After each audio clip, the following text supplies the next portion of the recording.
Generally कहते हैं कि कानून के हाथ बहुत लंबे होते हैं और अपराधी कितना भी शातिर क्यों ना हो, वह पुलिस के हत्थे चढ़ ही जाता है।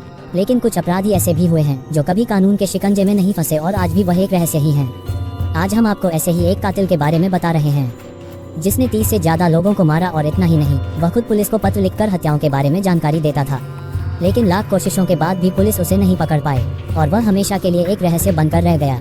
कैसे हुई हत्याओं की शुरुआत? दरअसल यह मामला अमेरिका के उत्तरी कैलिफोर्निया का है, जहां 60 के दशक के अंत में 70 के दशक की शुरुआत में एक सीरियल किलर की दहशत में लोगों में खौफ पैदा कर रखा था। हत्याओं के सिलसिले की शुरुआत हुई थी 20 दिसंबर 1968 को, जब हत्यारे ने कैलिफोर्निया में लेक हरमन रोड पर रात 11 बजे के करीब 17 साल के डेविड फेराडे और 16 साल की बेटी लोमो जेनसन की गोली मारकर हत्या कर दी थी। पुलिस उक्त मामले की जांच में जुटी थी, लेकिन अब तक हत्यारे तक नहीं पहुंच पाई थी कि 4 जुलाई 1969 को जिस जगह डेविड फेराडे और बेटी लोमो जेनसन की हत्या हुई थी, उससे कुछ ही दूरी पर डेलन फेरिन नामक युवती और माइकल मजाओ नामक युवक को उसी हत्यारे ने गोली मार दी। इस घटना में डेलन फेरिन की मौत हो गई और माइकल गंभीर रूप से घायल होने के बावजूद बच गया। पुलिस को हत्यारे ने खुद फोन कर दिया चैलेंज। माइकल ने पुलिस को बताया कि हत्यारा 26-30 साल का गोरा व्यक्ति है। पुलिस हत्याओं की इन गुत्थियों को सुलझाने में ही लगी थी कि उनके पास एक फोन आया। फोन करने वाले व्यक्ति ने दावा किया कि वही हत्यारा है और पूर्व की 2 हत्याएं भी उसने ही की थी। मीडिया को भी दिया चैलेंज। पुलिस को चैलेंज करने के साथ ही हत्यारे ने उस वक्त के बड़े अखबारों के एडिटर्स को भी पत्र लिखकर हत्या करने की बात स्वीकारी। इन पत्रों में हत्यारे ने कुछ खास निशान बनाकर भेजे, जिसकी वजह से इस हत्यारे को जोडिएक हत्यारा कहा जाने लगा। हैरानी की बात यह है कि हत्यारे ने अखबार वालों को कहा कि वह उसके पत्रों में लिखे निशानों को अपने अखबारों में छापें। अगर उसकी मांग नहीं मानी गई तो वह और लोगों की हत्या करेगा, जिसके बाद उसके कोड निशान पेपर में छापे जाने लगे। मजे के लिए करता था हत्याएं। 8 अगस्त 1969 को हत्यारे के कोड की भाषा को डिकोड करने में सफलता मिली। डिकोड करने पर जो मैसेज सामने आया उसके अनुसार उसे हत्याएं करने में मजा आता है। हत्यारे ने लिखा था कि इंसान सबसे खतरनाक जानवर है, यही वजह है कि इंसान की हत्या करने पर उसे बहुत खुशी और संतुष्टि मिलती है। हालांकि इस मैसेज में भी हत्यारे ने अपनी पहचान नहीं बताई थी, जिसके चलते हत्यारा अभी भी पुलिस के लिए एक रहस्य ही बना हुआ था। इस बीच 27 सितंबर 1969 को एक बार फिर से कैलिफोर्निया में एक 22 साल की युवती सिसिलिया शेपर्ड और 20 साल के युवक ब्रायन हार्टनेल को हत्यारे ने अपना शिकार बनाया, जिसमें सिसिलिया की मौत हो गई और ब्रायन चाकू के 6 वार खाकर भी बच गया था। हत्याओं का सिलसिला अभी थमा नहीं था और कुछ दिन बाद ही एक कैब ड्राइवर की हत्या हो गई।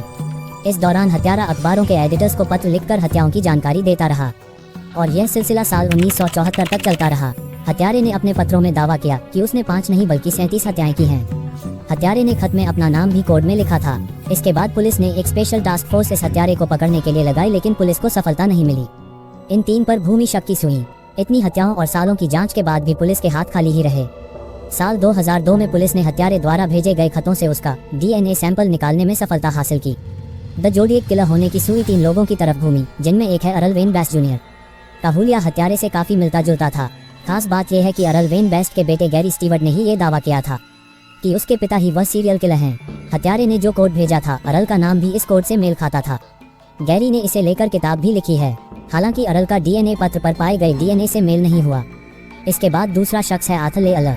दरअसल जिन अखबारों को हत्यारे ने खत भेजे थे उनमें सैन फ्रांसिस्को क्रॉनिकल भी था। उसी अखबार में कार्टूनिस्ट रॉबर्ट ग्रेस्मिथ ने अपने स्तर पर इस केस को कवर किया था और उन्होंने दावा किया कि आर्थर ले अरल ही वह खूंखार सीरियल किलर था। रॉबर्ट ग्रेस्मिथ ने एक किताब भी लिखी थी जिस पर हॉलीवुड में फिल्म भी बन चुकी है। हालांकि हुलिया मिलने के बावजूद हत्यारे के DNA से अरल का DNA मैच नहीं कर पाया। हत्यारे ने 1971 से 1974 के बीच कोई खत नहीं लिखा। जांच में पता चला कि इस दौरान अरल भी बच्चों के शोषण के मामले में जेल में बंद था। साल 1992 में अरल की हार्ट अटैक से मौत हुई। पत्र पर मिले DNA से अरल का DNA भी मैच नहीं हुआ। साथ ही उसकी हैंड राइटिंग भी हत्यारे से मेल नहीं खाती थी। रिटायर्ड पुलिस अधिकारी हावी हाइंस ने दावा किया कि लॉरेंस केन वह सीरियल किलर हो सकता है। लॉरेंस केन उसी इलाके में रहता था जहां हत्याएं हुई थी। साथ ही 22 मार्च 1970 की रात एक महिला हत्यारे के चंगुल से बचकर भागने में सफल रही थी। जब उसे लॉरेंस की तस्वीर दिखाई गई थी तब उसने भी लॉरेंस को ही पहचाना था। हैरानी की बात यह है कि लॉरेंस का DNA भी पत्र पर मिले DNA से मैच नहीं हुआ। इस तरह ये हत्या की गुत्थी आज तक अनसुलझी है।